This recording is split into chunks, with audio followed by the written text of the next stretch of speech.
Why some people always look so calm and composed as if everything is just perfect in their lives? We often think, don't they have any tensions?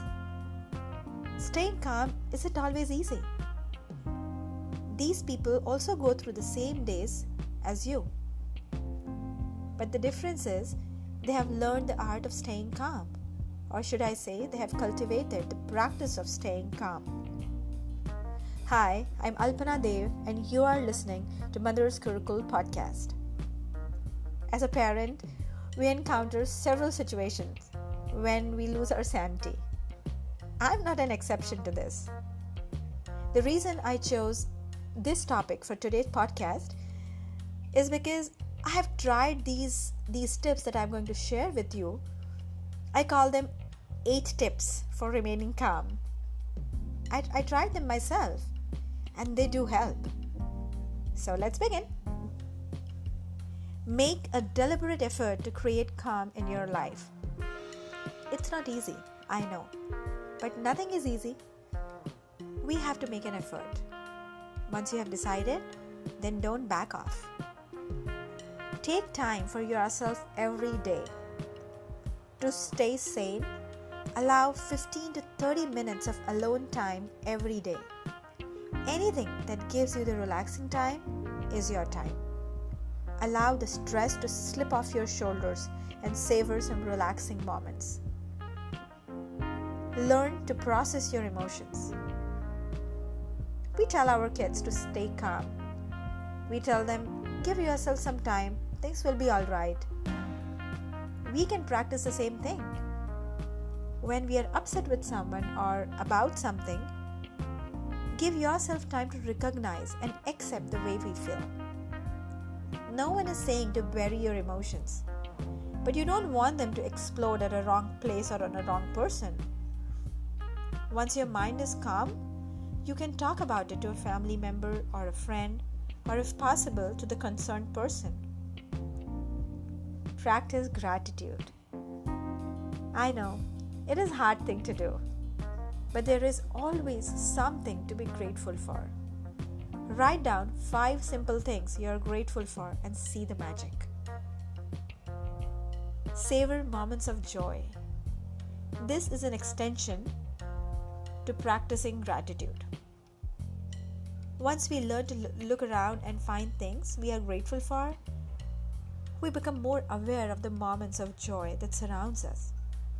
Initially, it might look like a deliberate effort or an exercise, but once we start nurturing these moments, it will become our second nature and we start loving it. Listen to your body. Nowadays, we have made ourselves so occupied that we don't realize the importance of downtime.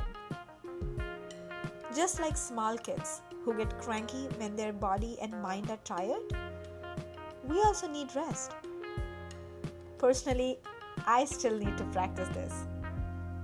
A relaxed body helps the mind and emotions calm down. Breathe consciously. Take 3 deep breaths.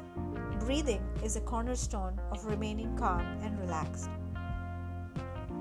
Why do we feel so relaxed after meditation? It's because our mind and body gets connected during meditation. Breathing is the simplest exercise to connect the two. Listen to some soothing music. Music has the power to relax your body, mind, heart, and soul. There is no perfect time when you want to put on the music. Every time is perfect. So just put on any soothing music and just enjoy that moment. We all want to live peacefully, experiencing love in abundance. But nowadays, we condition our life in a very different way, and that creates tensions and chaos. What we need is little bit of downtime, little bit of those moments that give us happiness, joy, and then see, the world will be totally different for you. So these were my tips for remaining calm. I hope you like these tips and I hope that they might work for you as well. So, with this, I'll see you soon with another interesting topic on Mother's Gurukul podcast. Till then, stay happy, stay blessed. Bye-bye.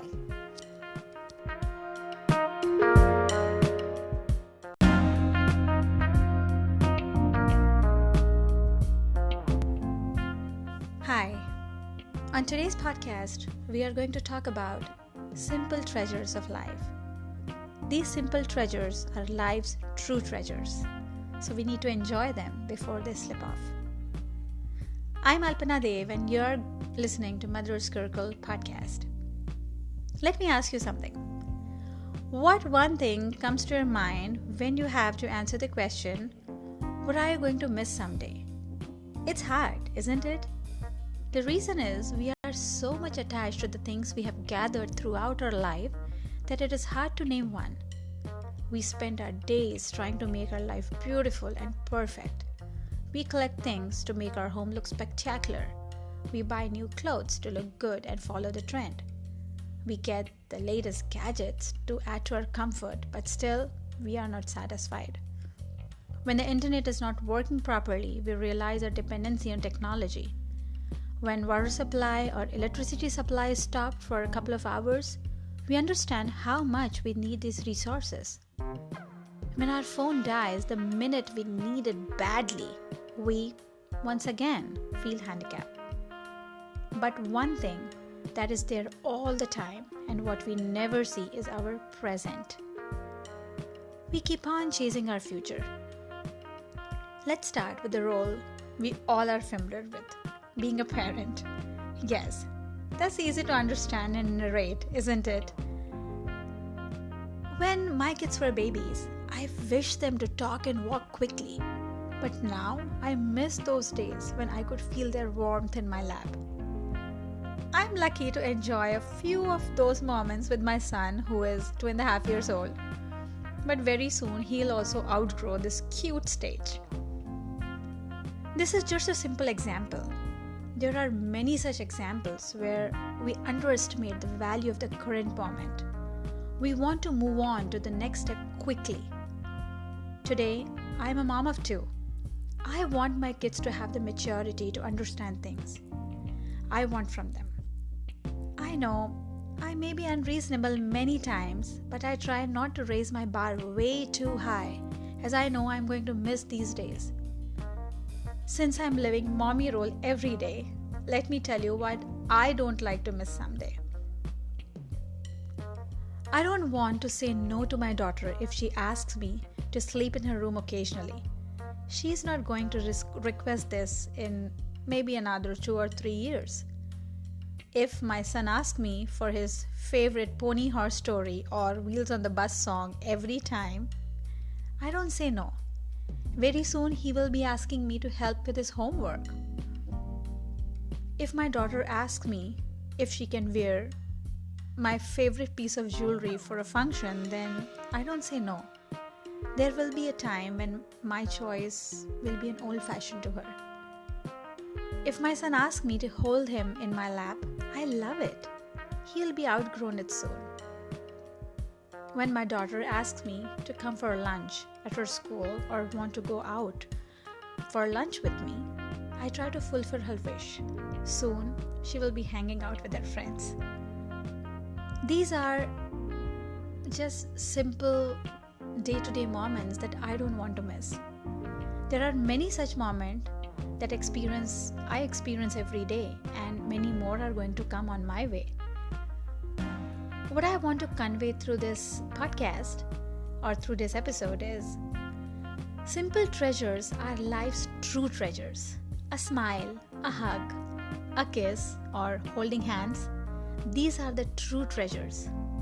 So friends, we think that we are working hard to fulfill our family's needs, but sometimes we forget to live in the present moment and miss out on many such moments, or you can call them our true treasures that we will be missing someday.